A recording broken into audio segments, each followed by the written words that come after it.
my name is Alicia and I blog at Blessed to Be a Blessing. Today I am linking up with Alyssa, who blogs at Rags to Stitches, and I'm linking up for Coffee Date Friday.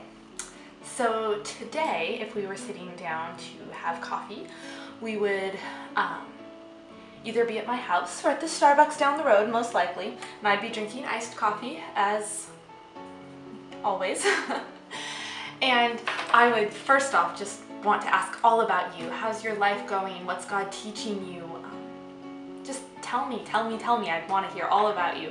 And then I would tell you that God has been good lately and He's been teaching me a lot about thankfulness. If you follow my blog or Instagram or Twitter at all, you know that I just got done reading 1,000 Gifts by Anne Voskamp. And if you've read that book, you know that it is about thankfulness and grace and joy and healing that comes through thankfulness. And since I've been reading that book, I feel like thankfulness and giving thanks has been just jumping out at me from everywhere, and it was probably there all along. I just didn't notice it. I didn't see it. And I've been started the new She Reads Truth plan that is on prayer in the Bible, and the first 3 days or so are heavily emphasized on thankfulness. And I think it was day number 2, maybe day number 3, they took us to 1 Chronicles 16, 7 through 35, and I was really confused because I was like, 1 Chronicles, what are we going to be reading about prayer in 1 Chronicles? Okay, well, we are reading a prayer of David's, actually a psalm, so it was a song of his.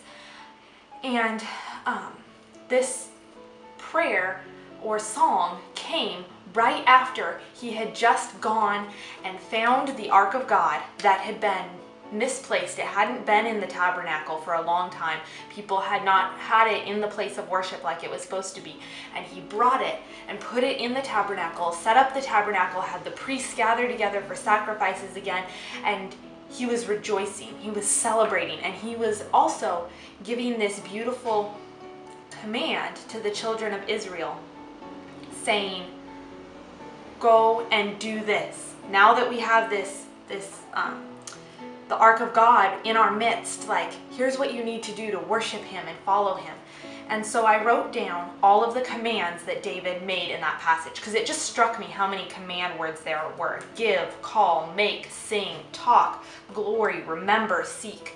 And I wrote down 25 commands in this psalm in all. And I'm not going to read them all to you right now. If you want, you can go stalk my Instagram and Twitter to find, I took pictures of the list and they're on there, and maybe I'll write the list out on my blog for you all if you want. But I noticed a pattern in this list, and the pattern was to come to God, to seek Him, to try and find Him, to go to Him, to search for Him. And then the second thing was to remember. So go seek out God, find Him, remember what He's done. Not only remember what He's done in my life in the past, but what has He done in my parents' life? What has He done in my pastor's life? What has He done in my friend's life? What has He done in the lives of people in the Bible, in Paul, in David, in Abraham, in Moses? What did He do? What is the legacy of faith that has gone before us back to the beginning of time? And then to talk, to tell, to proclaim that to others. Talking about it with friends and family, people who believe the same as I do, but then also to proclaim it to the whole world, to proclaim it to myself in my own heart, to proclaim His salvation daily. When, my heart wanders so freely, to seek Him, to remember Him, and then to proclaim those remembrances, to proclaim His salvation and His goodness. And then the final thing was to give thanks, to worship Him, to have a response to this remembering and this seeking and remembering and talking about it. And the response is the response of thanksgiving and worship. And hey, there's a train. Anywho, sorry. But it also struck me that the very first command and the very last command that David gave in this whole section was to give thanks. In the very last one, he commanded the people to pray and to seek God and ask Him to gather them together and to protect them so that they could give thanks, so that they could praise His name and give thanks for His holiness and protection. And why, it struck me, why would I ask God to do all these good things in my life, to bless me, unless it was for His glory in the end? And how is He going to get that glory unless I give it back to Him in the giving of thanks, in the remembering and the telling of His goodness and the giving thanks for it? So that is, I don't know, kind of what God's been working in my heart, and my desire lately is to seek Him, to remember His good deeds, to proclaim Him to myself, first of all, to preach His salvation to my own heart, and then to others, and then to give thanks for it all, every day, every minute, constantly. So I didn't mean to like preach it, y'all, but I really am becoming like a southerner. I just said y'all, oh dear.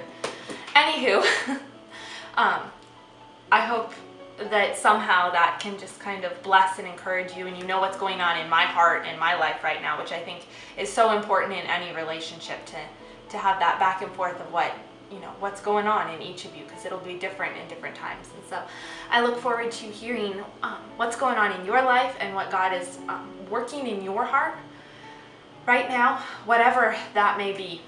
And I hope you will either film a little vlog and link it down below in the comments, or just type out a long note to me in the comments, or if you are on my blog, you can go to the About Me page and find my email address, and you can even send me an email saying, thanks Alicia, here's what God's doing in my life, and I will respond and we'll have a wonderful little chat. So I hope you all have a wonderful weekend, and I will see you next Friday.